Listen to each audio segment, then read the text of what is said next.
Again, this might rustle some jimmies among the really like die-hard leave no trace crowd. Alright, unpopular hiking and backpacking opinions, because that's just what we need in 2020, even more controversial stuff to talk about, right? No, but seriously, I thought this would be kind of fun, and to be clear, I don't know what clickbaity title and thumbnail I'm gonna go with yet, but to be honest with you, this is like supposed to be a little bit tongue-in-cheek, and I'm definitely not willing to die on a hill for like any of these opinions. Did I even use that term right? Like, this is all just kind of for fun, so don't take these too seriously. With that said, let's get into unpopular hiking backpacking opinion number 1. Please don't cancel me. So there's this hiking etiquette rule that says when two people pass each other on a slope, the person going uphill automatically has the right of way. And I'm gonna be honest, I don't really think that's true. I don't know why this is like so commonly accepted as like the proper way to do things. And to be clear, I'm not saying that the person going downhill has the right of way either. What I'm saying is it just depends on the situation. Like, I don't know why we have a universal rule for this. And maybe this is like not even that much of an unpopular opinion, because I feel like 99% of the time when two people pass each other on the trail, regardless of who's going up, who's going down, if it's flat, it does not matter. It usually just comes down to whoever feels like stepping off the trail first, right? So for instance, when I see somebody coming at me and I know that they don't see me yet, I usually just step off and let them pass. Again, regardless of the slope or the direction you're hiking, all that stuff. And I feel like that's what most people do, right? It's pretty rare that two people are just gonna hike at each other and then just like they're just not gonna stop. They're not just gonna run into each other because nobody like wanted to concede that the other person has the right of way.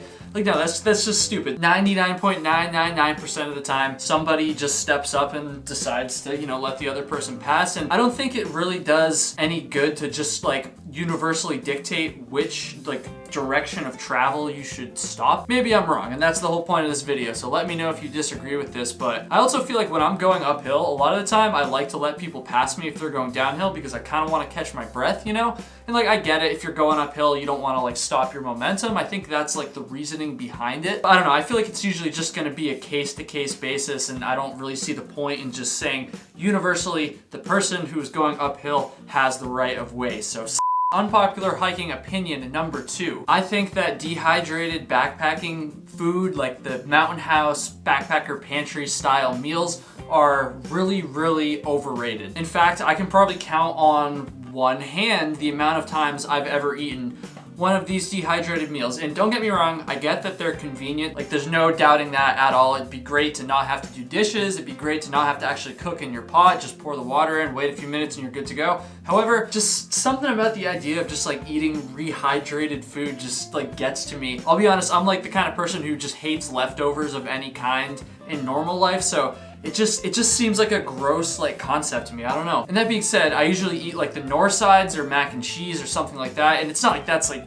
that much better, you know, taste-wise or anything like that. And I guess at the end of the day, the North Sides are pretty much just like rehydrated rice, but I don't know, when it's just rice, it doesn't seem as gross to me versus if there's like meat and cheese and like the eggs, like the Mountain House eggs. Oh god, that's so gross. Not to mention, I feel like half the time, if you're dumb, like me at least, you like add too much water, and then so you've got just like this watery mess, and watery food just like does not sound appealing to me at all. When I make the North Sides, I usually like cook the shit out of them, and so they're basically like a solid clump of like rice by the end. I don't want any extra water, no wateriness, nothing like that. And I haven't even gotten into the price yet, so this is obviously a big downside of these like dehydrated backpacking meals, whatever you want to call them. Obviously, they're very expensive. They can be like up to $10, even more than $10 for one meal. And again, you're paying for the convenience of having like an easy meal to prepare while you're in the backcountry, but for me, again, I just don't like the taste that much. I think they're kind of gross, so there's no way in hell I'm gonna pay like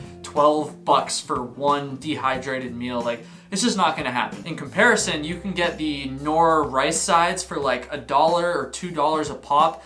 You know, throw in some pepperoni. Maybe you pay like $2 per meal. You can get a couple meals out of a packet for pepperoni. And then I'll always throw some hot sauce in there, add another $1 or $2 in there. So, you know, we're looking at a savings of like, I don't actually remember the math there. I think it's probably at least like $4, $5 per meal, which obviously, if you're just going out for a weekend, it's not really a big deal. But if you're doing a thru hike, certainly that money's gonna add up big time.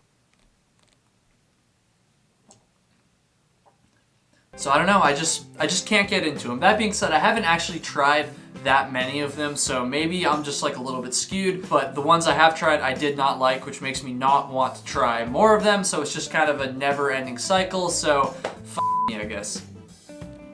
Okay, next unpopular backpacking hiking opinion. This one has to do with stealth camping and how it relates to the law and leave no trace sometimes, so hear me out before you jump down my throat, but sometimes I just feel like some of the rules, and obviously I haven't hiked everywhere, so this is mostly drawing from my experience here in the Northeast. It's kind of hard for me to sum this one up, so basically there's a lot of rules that say you can only camp if you are like 200 feet away from any river, any trail, any road. That's what's called like a traditional stealth camp. I guess you're supposed to find a spot way out in the middle of the woods that's never been touched by anybody before, set up your camp there while impacting the environment as minimally as possible, and that's how you're supposed to camp. However, in a lot of areas, there are a lot of established tent sites that might not be legal, they might not be marked as like official campsites, but like spots where you'll hike up to them and you can see that someone's camped there before. There's a nice flat spot, easy to set your tent up, and in a lot of these places,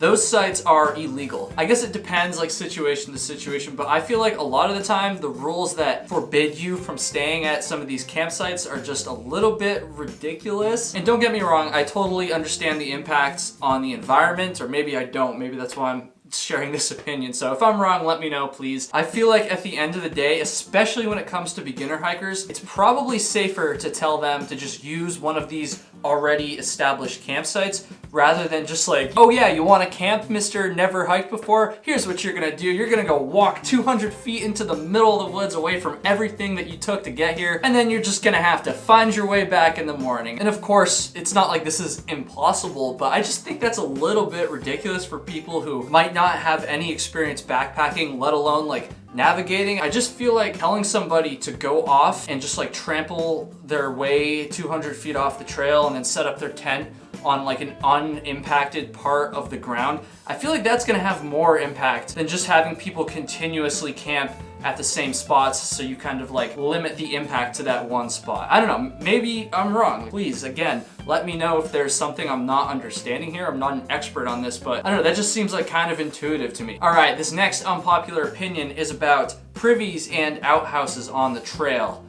Yeah, I really don't like to use that shit. To be clear, I'm not saying that they shouldn't exist. I'm totally fine with them existing. However, most of the time, if I have to choose between using a privy or just digging a cat hole and doing it that way, I'm usually gonna choose the cat hole because privies just are gross. Kind of weird to think about, isn't it? Are you imagining me like about to take a shit? I don't like to use public restrooms in general, let alone ones that are in the middle of the backcountry where a bunch of sweaty ass hikers with norovirus and diarrhea are using bugs. There's always like spiders and like freaking insects I've never even seen in my entire life just crawling around. I also don't like them because there's always the chance of like a really awkward encounter with someone who's already in the privy. But it's not like a public restroom where there's a lock on the door so you can see like who's in there, right? It's literally just a wooden box that's kind of isolated away from the rest of the campsite. So like you could walk up to that thing and not know that someone's in there until like the second you go to open the door. I just feel like there's a very high chance of accidentally catching someone taking a shit in a privy, and I don't like to take that chance. I just feel like there's more privacy when you go dig a cat hole somewhere. I mean, you're just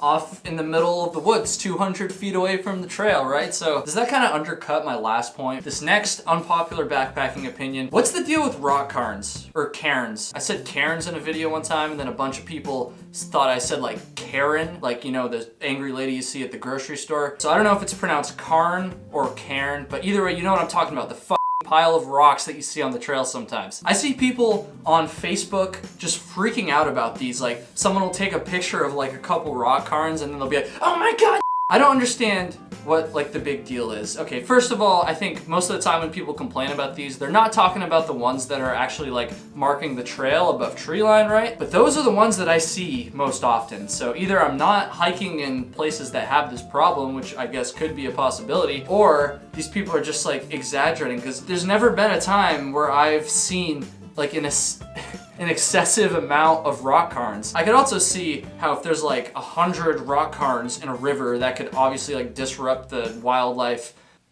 Like I understand there can be some environmental impact. I just don't think that it warrants the amount of outrage I see for these, rock cairns. So I don't know, if you've had an experience with an excessive amount of rock cairns, definitely let me know in the comments. And speaking of that, if you have more unpopular backpacking opinions, I'm hesitating to say this, but I'm gonna do it. Share them in the comments. Be sure to check out my podcast, Trail Tales, by going to trailtalespod.com. Every single Wednesday, I release an hour-long conversation with another hiking nerd like me, and we just kind of cut it up, talk trail. Thank you for watching. I'm going to finish this beer.